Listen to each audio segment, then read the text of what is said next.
नेपाली कांग्रेसका महामन्त्री गगन कुमार थापाले पछिल्लो 3 दशकमा पार्टीबाट सरकारमा गएका सबै जनप्रतिनिधिहरूको सम्पत्ति छानबिन गर्न पूर्व न्यायाधीशको संयोजकत्वमा शक्तिशाली आयोग गठन गर्ने प्रस्ताव राखेका छन्।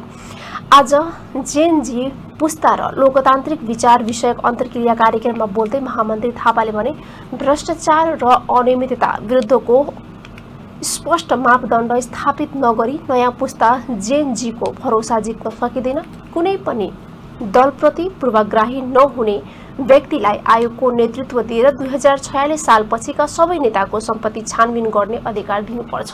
छानबिनका क्रममा जजको नाम आए पनि आयोगको प्रतिवेदन स्वीकार्ने आँट पार्टीले गर्न सके मात्र जेएनजी पुस्ताले आफूहरूका कुरा सुन्नेछन्। नयाँ पुस्ताको अपेक्षा भ्रष्टाचार मुक्त र सदाचार युक्त राजनीति प्रति केन्द्रित छ। 2046 सालको जनआन्दोलनपछि नेपाली कांग्रेस पार्टी सत्तामा आएको।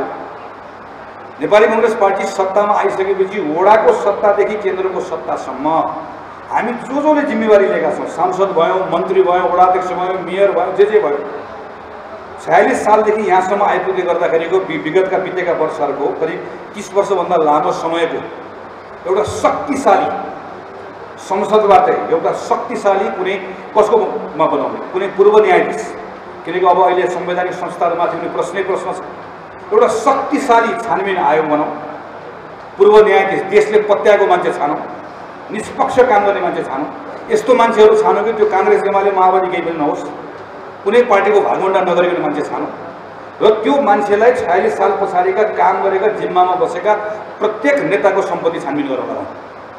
त्यो सम्पत्ति छानबिन गर्दै उसका आगे पछि वरिपरि भएको सबको गरेर र त्यो गरेर लगाउँदै गर्दा जो पर्छ, जो मान्छे पर्छ, कांग्रेसको जो पर्छ, एकजना जो ठुलो मान्छे पर्ला, जुनसुकै तहको मान्छे पर्ला, जतिसुकै शक्तिशाली मान्छे पर्ला, नेता पर्ला, नाता पर्ला, परिवारको पर्ला, आगे आसे पासे पर्ला, जो पऱ्यो भने नेपाली कांग्रेस मान्छेले सुइक्क पनि नबोलिकन त्यो आयोगले जे कुरा लिएर आउँछ त्यो कुरालाई मान्छ भनेर एकपल्ट हामीले भन्यौँ।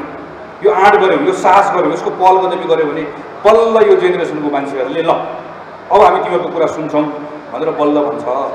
हामीले यस्ता कुराहरू उनीहरूको जुन गुनासो हामीहरूसँग छ त्यो गुनासोलाई सम्बोधन गर्ने प्रयास नगरिकन, त्यसलाई बुझ्ने प्रयास नगरिकन हामी उनीहरूको बिचमा जान सक्दैनौँ। यो नेपाली कांग्रेस पार्टीको लागि सबभन्दा ठुलो चुनौती हो। म नेपाल विद्यासङ्घको साथीहरूलाई पनि भन्छु,